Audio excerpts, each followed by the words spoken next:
Well, hello everybody, and welcome to this CDE seminar on the practicalities of MOOCs. My name is Patricia McKellar, and I was involved in the Laws MOOC, and my colleague Pat Lockley also involved in that. And we have Matthew here too, who will be speaking later on his MOOC. Both quite contrasting MOOCs. I think it should be quite an interesting session for you.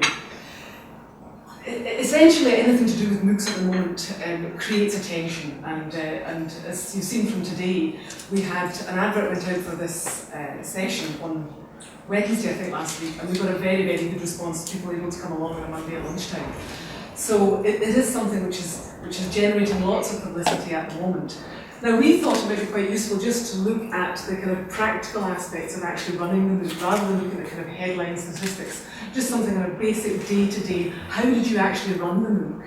Now, of course, Coursera have recruited a lot more universities now, and future rounds on stream, and I imagine that some of you will probably be starting to think of either running MOOCs yourselves or already are in the process of doing that. And we're hoping that some of what we do today will help you to learn from the lessons that we've had in our MOOC, and hopefully some of the reflections that we have will assist you in dealing with your own.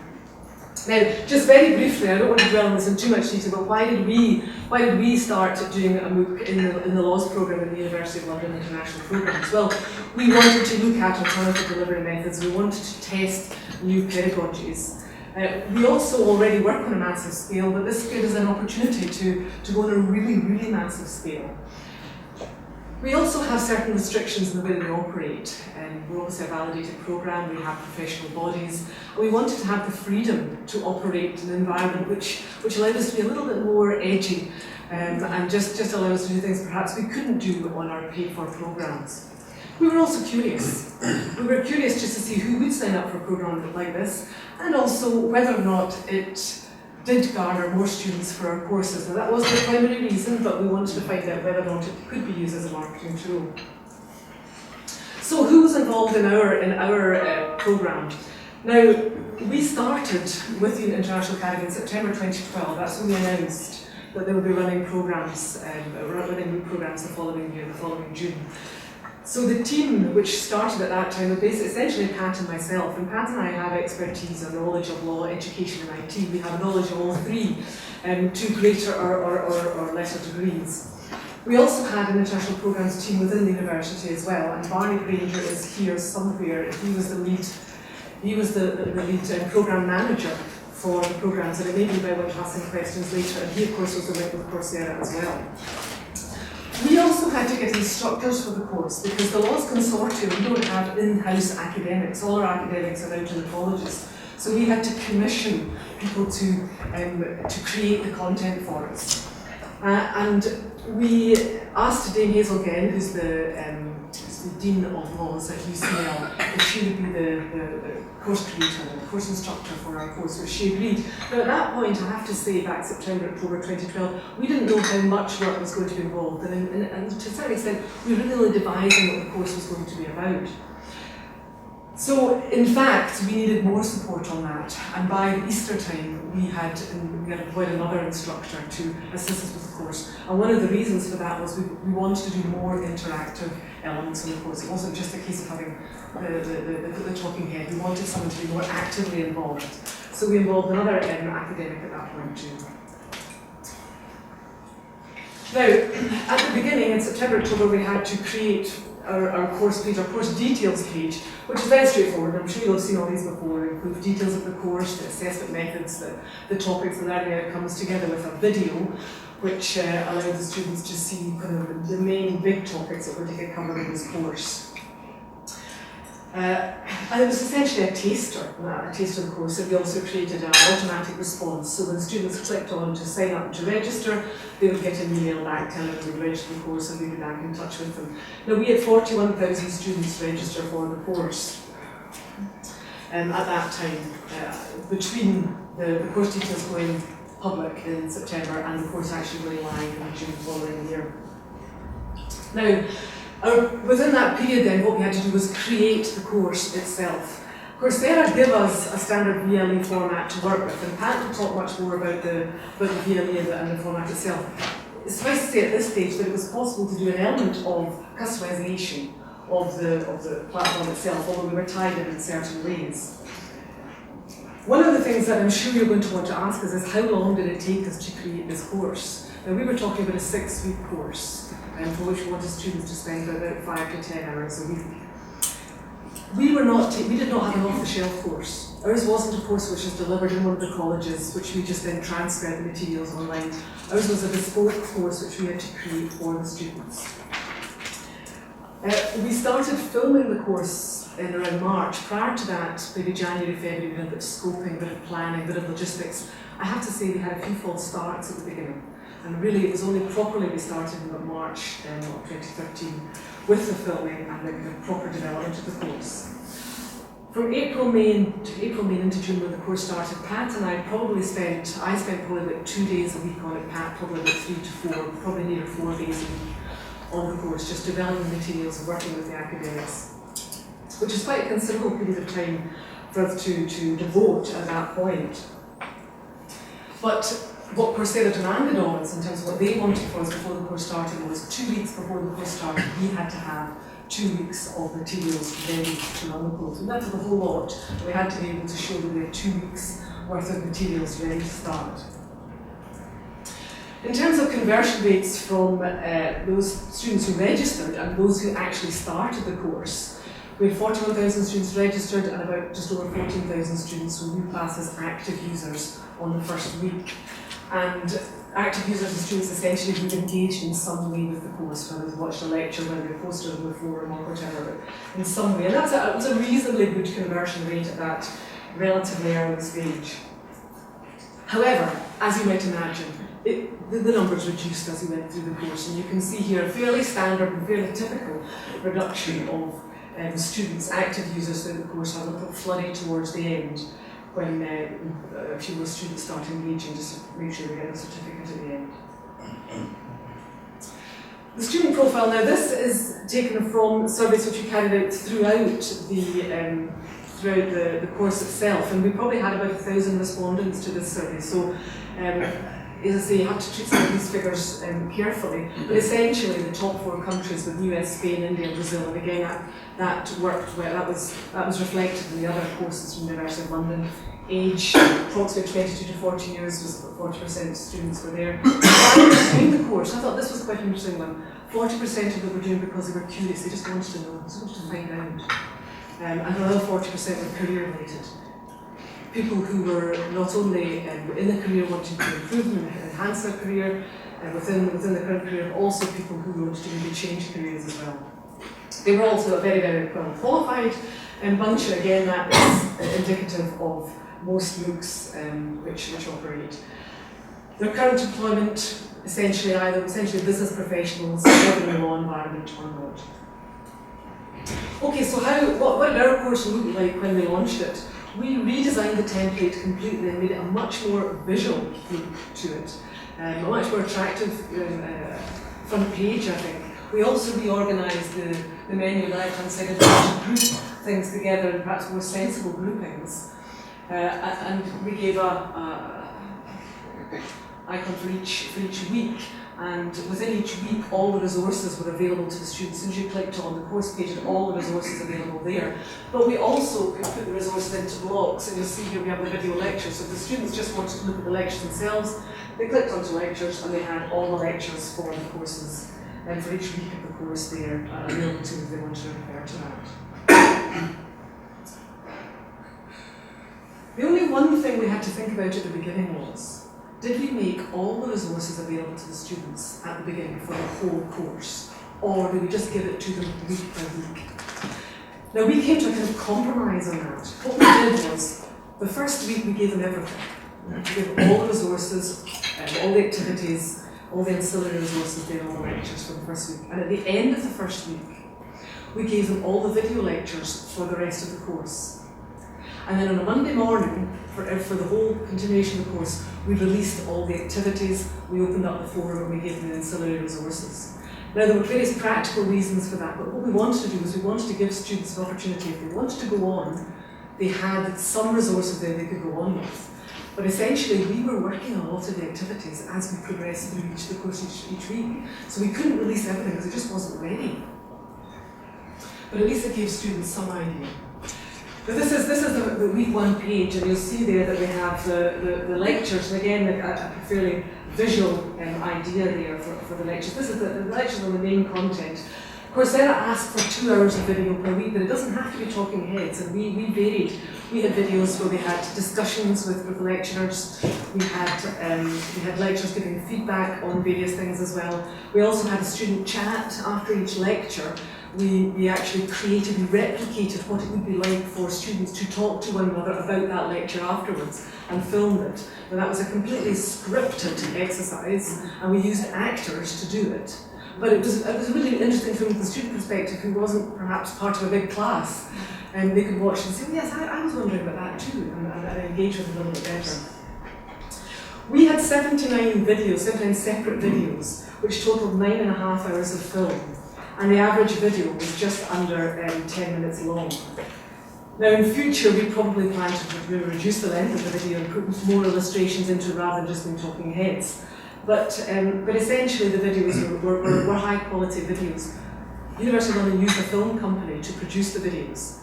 And while that was useful because they produced high quality videos, there was a certain element of logistics again and practicalities which had to be incorporated in planning when people were going to be available, when the materials had to be ready. So there was a little bit of inconvenience there. I think Pat and I agreed that if we were going to do this in future, we'd probably video them ourselves.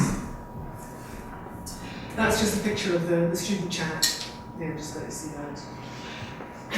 The rest of the resources, which you scroll down from the page of lectures here, the rest of the resources, I'm not going to talk about activities or extras, but these were ancillary materials which we gave to the students. But I will talk a little bit about reading, because one of Coursera's views at the beginning here was you shouldn't give them a textbook, because that's going to mean that students who can't buy the textbook can't do the course. However, as we were preparing our course, just about 6 weeks beforehand, Coursera had a tie-in with a company, an online company called Chegg, who are an online book lending company, and they would facilitate the use of books if we could get the agreements from publishers. Now for us it was too soon. We couldn't go through Chegg. They weren't as far on probably, I think, at that moment. But what we did was we went directly to the publishers and we asked the publishers if we could use chapters from their books within our course. And you'll see there that was an extract has been taken out from a particular book there, and we had 5 books that we used throughout the course. And it was a different book each week. The feedback we got from students was, well, first of all, 2,000 students downloaded the book each week. So not huge numbers, you might think, bearing in mind, there's about 5,000 or so at least every week engaging. But the feedback we got was we would have preferred one book, so we could have bought it. But if you're putting that book online anyway, then okay, that's fine, no one's been disadvantaged to a certain extent. And secondly, that could be integrated more. And we didn't integrate it enough because to a certain extent we were all last minute. And all the lectures were all done before we knew what books we were going to be using or what books we could guarantee using. So we would integrate it more and make sure that students realised this was something that they had to incorporate. Now the forums were the other kind of heart, shall we say, of the MOOC itself. And Coursera allows you to put as many forums up as you like. We had 5, but as time went on, we actually had another one. Pat will tell you about that one later. And probably the most important forum from your point of view is the questions for the academics. We wanted the students to be able to ask the questions and be responded to by an academic. But we were really worried because we thought thousands and thousands of students are going to send us questions and we'll not be able to answer these questions. So we set up the system allows us to have questions rated. So the students could ask a question on the academic forum, and other students could come on and say, yeah, that's a good question, I'll rate that one, yes, I want to have that question answered. And at the end of each week, we sorted the questions. Again, you could do that with the application, and the questions which were most popular floated to the top. And those are the questions which we got the lecturer to answer. And each week he would answer the questions, sometimes by video, and sometimes just on the forums themselves. What I will say about the forums was, and I'm sure you'll have heard this from lots of people, the sheer sense of community is palpable in the forums. Right from the word go, students were on there. We worried they wouldn't come on the forums at the beginning, but we didn't need to worry at all. They were there in spades without any problem at all. And there was kind of power users who nurtured and kind of mentored other students on the course, which was really, really pleasing from our point of view to see much more so perhaps than you might see on a face-to-face course. But of course, we still had to monitor the forums. And how did we do that? Well, again, there's lots of questions we had to ask about how much intervention we had, the fact that to a certain extent these forums were public. I know it wasn't public to register for the course, but anyone could register for the course. We also knew that we were the second university to undertake this type of course, the MOOC courses in the UK, so we knew a lot of our peers were going to be on these courses as well. We were going to be up for inspection here, and we could very spectacularly fail, and we were really quite worried about that. So in terms of monitoring, Pat and I spent a considerable time monitoring the forums at the very beginning, just to make sure nothing dramatic was happening. We were managed to keep in control of things, and nothing was running away from ourselves. I think that's probably enough said on that just now. You might want to ask us about that later. I think it's maybe worthwhile mentioning the different types of posts that you get on this kind of forum that you have to deal with, which you wouldn't necessarily have to deal with in a normal course where you know all your students. And I think I'm going to talk about commercial posts first, so I'll give you an example of the others. In terms of commercial posts, we did have somebody come on to try and sell educational software. Now, we didn't know that this is what they were doing because this person came on as a student, interacted with everyone as a student, and then at one point said, "Hey, I found this really good piece of software. Would you like to try this out? This looks really good." Now, we would not have noticed this as being selling. We wouldn't necessarily have noticed that. It was a student who alerted us. And the student had been on another course, and this person had said exactly the same paragraph, literally just lifted from that course. So the students can alert you to things as well that you haven't necessarily noticed. But there were other educational providers who also came online, but they were more obvious. That was the most subtle one I think we had. There were also concerning posts as well that we had. And this again, because it's public, I think you have to be careful with, and we probably should have perhaps advised our instructors of this a little bit more in advance, and I think it's maybe a point worth noting. We did have someone who has an agenda, shall we say, who came on to our course, and there were a number of inappropriate posts, inappropriate images. We noticed it, Pat and I, on the first day, and we took down all the posts, and they were reposted. We emailed the person, we told them not to post, took the post down, and they just reposted it again. So we actually blocked that person altogether, and that was then blocked from the course. What happened? That person then wrote to the two instructors, wrote to everyone in higher paid help in the University of London, together with everyone in Coursera. So we had suddenly, the whole world was saying, what's going on with this course? So it was actually, to a certain extent, that was a little bit worrying at that moment. However, the way we dealt with it, and we got back onto Coursera, this all happened within the space of the 24 hours, so it's quite quick. And Coursera advises what we could do is actually you can allow the person to post, but nobody else sees it. So he sees it, we see it, but no one else does. So as we're going through the course, this person posted away all the way along the line, but didn't cause any problem to anyone else. And actually, we realised at the very end that's what had happened. But it did cause a little bit of concern for the academics who were involved, because they were getting rather alarming posts coming through to their individual email, their actual email, because that's on the website, on the UCL website. Okay, I'm going to very quickly just say a couple of things about kind of marketing, promotional type of thing, because there was a thread on our forums, why do the Universal Law degree? We didn't put it up. One of the students put it up. Why should I do this degree? And there was quite a lot of comments. We didn't put anything up at all. We didn't comment on it. We left it to the students. And this was just quite a lovely little post that a student put up, really selling us, really putting our case for us. We didn't have to say anything here, saying that the cost, they didn't have to leave the house. He wanted one day to reside in the UK. It was a useful post for us and for our team. But not only that, University of London also got quite good PR. This was at the end of the course. Students asked for us to do more MOOCs, do more courses. And I just highlighted a couple of things in this one here. Yes, this course was most enjoyable. They treat me like a student. I recommend this school to anyone who wants to learn. And if we want to, I'm sure we'll get the slides available later if you want to read through that. And you can see it's a lovely post for us to have there. We didn't put it up. If we had responded to any of these, it wouldn't have looked nearly as good.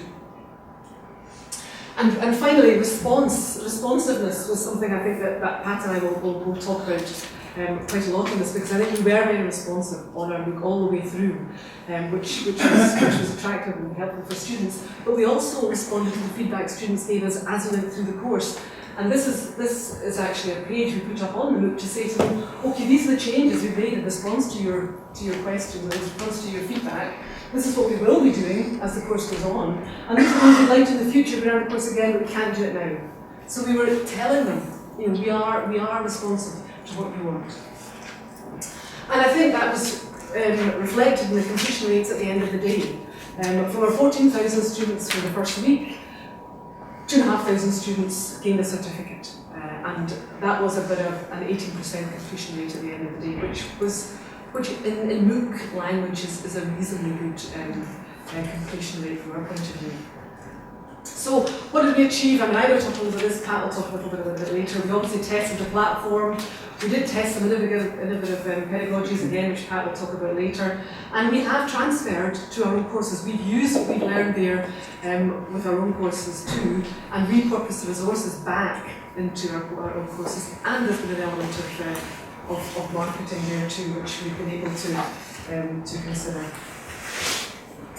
And finally, I think I thought that was quite a funny little post on the forums there. It's obviously someone who doesn't have a law degree, but looking for some courses on jurisprudence. Anyway, that's all I have to say about the course at the moment. Pat's going to take you through a few other aspects of it.